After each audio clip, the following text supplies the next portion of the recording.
Всем привет! В сегодняшнем видео без лишних слов я буду наращивать ногти на ткань. Работать сегодня буду с этими ручками. Здесь довольно мягкие ногти.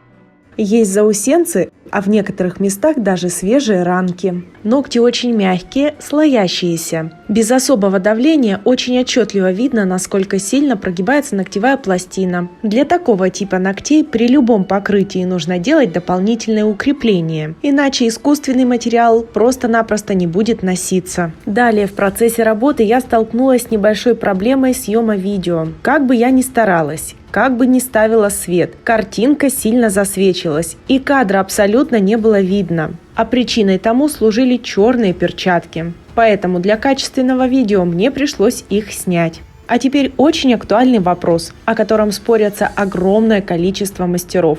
Обязательно ли работать в перчатках? И почему? Кого и от чего защищают перчатки? Напишите в комментариях.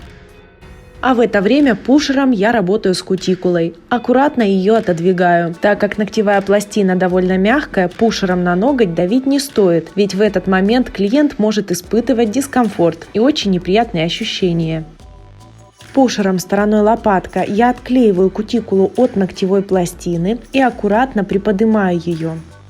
Далее беру пилочку с абразивностью 240 грит, зашлифовываю торец ногтя и корректирую свободный край. Для того, чтобы не усугубить состояние ногтей и чтобы они не расслаивались еще больше, пилите пилочкой торец ногтя в одну сторону.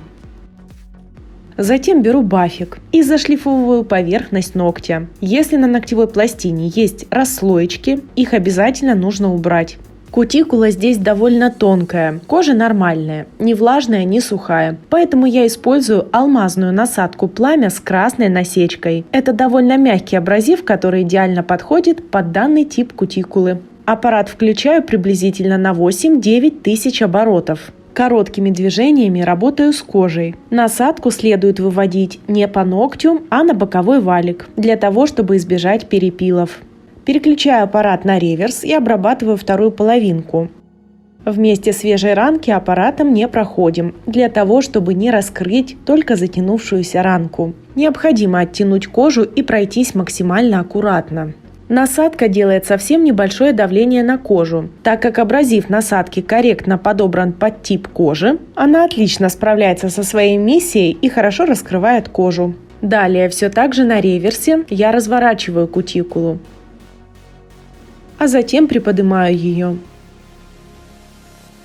Убрав пыль, перехожу к срезу ножничками. Свежий заусенец ножничками не трогаю, лишь срезаю кутикулу.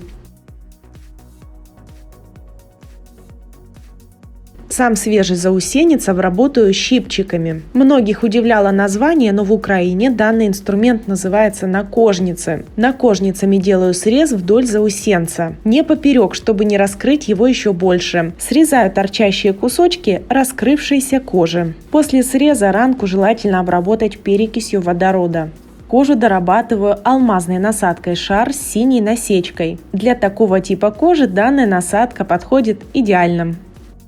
После все ногти подготавливаю и протираю нейл-препом. Можете подсушить спиртом. И перейдем к самому наращиванию. Наращивать сегодня я буду с помощью стеклоткани. Данный способ наращивания вызвал очень противоречивые мнения. Кому-то понравился, а кому-то абсолютно не подошел. Подобная стеклоткань продается даже в строительных магазинах. И по своим свойствам и всем параметрам ничем не отличается. В набор кроме стеклоткани входит такая разметка. С ее помощью удобно подобрать нужный размер. Разметка размеров находится на гибкой пленке, что дает возможность подобрать необходимый размер по любой форме ногтей. Стеклоткань также вырезана по форме разметки. Такой материал также идеально подойдет для ремонта трещин или укрепления таких же мягких ногтей. И покрытие будет носиться намного дольше. Эта ткань намного удобнее, нежели обычное стекловолокно, которое рассыпается, но к нему также необходимо приловчиться. Для мягких, тонких ногтей перед наращиванием я использую каучуковую гибкую базу.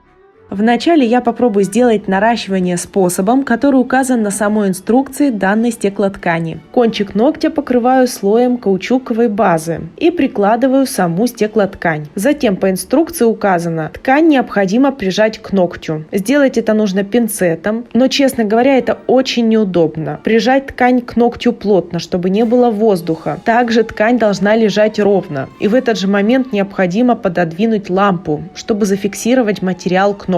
Зафиксировав буквально 15 секунд, ноготь можно подсушить в лампе обычным способом и смотрим, что же получилось.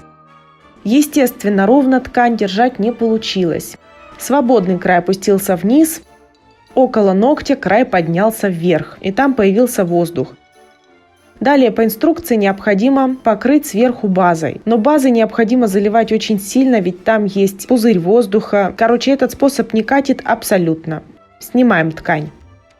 Сейчас я буду делать наращивание своим способом, с помощью стеклоткани. Отрываю необходимый кусочек нужного размера. Затем часть, которая будет прилегать к ногтевой пластине, я нарезаю на кусочки, для того, чтобы ткань плотно прилегала к ногтю и не подымалась. Далее свободный край ногтевой пластины покрываю базой. Базу покрываю втирающими движениями. Свободную часть ногтя необходимо покрыть довольно тщательно, запечатать торец и хорошо пройтись в зоне вроста ногтя. Затем на непросушенную базу выкладываю нарезанную стеклоткань. Теперь стеклоткань не ложится прямой ровной пластиной на ноготь, которую неудобно фиксировать. Благодаря надрезам ткань будет плотно прилегать к ногтю не только плоскому, а и с любым изгибом арки. Затем поверх добавляем еще немного базы. Так стеклоткань пропитывается и делает супер прочное покрытие. Такое будет носиться отлично даже на очень мягких ногтях. Сушим в лампе. Базой нужно пропитать свободную часть стеклоткани. Для того, чтобы стеклоткань не прогибалась, необходимо подложить что-то под низ. Я использую всю ту же упаковку от данного набора. Подкладываю под низ, пропитываю край базой, затем стягиваю картонку, так база больше забивается в стеклоткань, и можно повторно пройтись.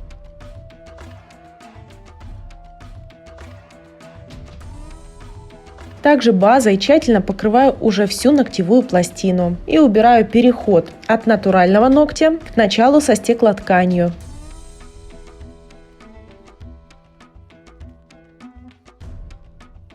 Сушим в лампе. Затем стеклышко обрезаю по нужной мне форме. Небольшой совет: обрезайте ненужным инструментом, для того, чтобы он не затупился. Ножничками для кутикулы это делать не стоит.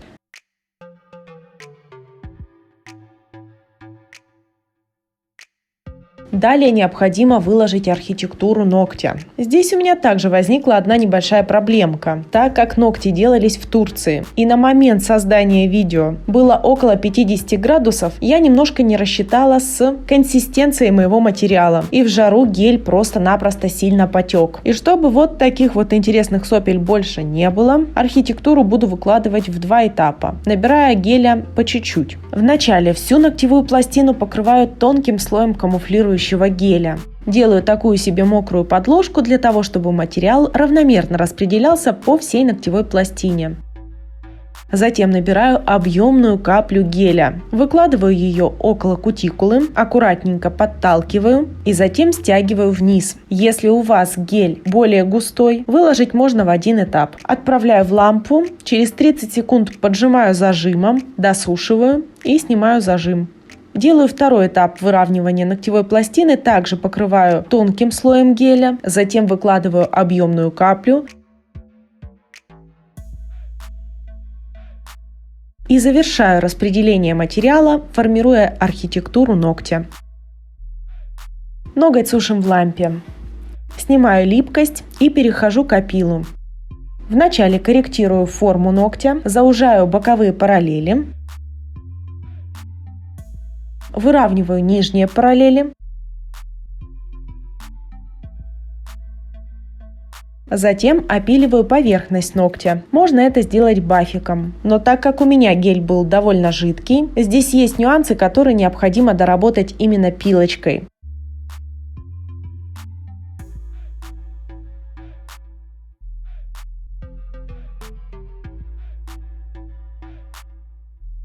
Если у вас есть аппарат, для того, чтобы не тратить время на опил пилочкой, это можно сделать аппаратом.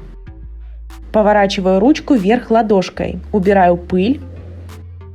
И теперь ноготь необходимо промазать базой из-под низу, для того, чтобы он был гладкий и структура стекловолокна не ощущалась. Покрываю тонким слоем и вверх ладошкой сушу ногти в лампе. Наращивание сегодня под лак, то есть покрывать сверху буду обычным лаком. Если честно, я уже и забыла, как это делается, и что лак сохнет на воздухе и очень быстро. Покрываю ногти в 2 слоя, заполняя все пробелы, и сверху перекрываю закрепителем, обычным прозрачным лаком.